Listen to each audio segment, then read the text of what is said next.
13, 14, and 1. Isa pa. 1 and 2 and 3 and 4 and 5. Pagka bumobomba ka na ng ganyan, dapat iwasan mo yung mga jerky movement. Hindi pwedeng napapanood ka sa TV na.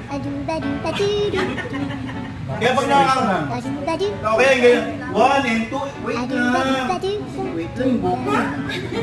Okay? So sa totoong buhay, ang mga doktor o yung mga nurses, talagang bumobomba lang yan, bumobomba yan.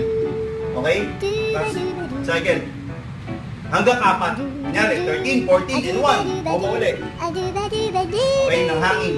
Pag pang-4 na cycle, okay, check.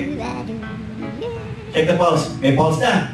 Pagka may pulse na, may breathing na, ilalagay mo siya sa recovery position. So paano? Pwedeng pag ganito. Patagilid. Punta doon.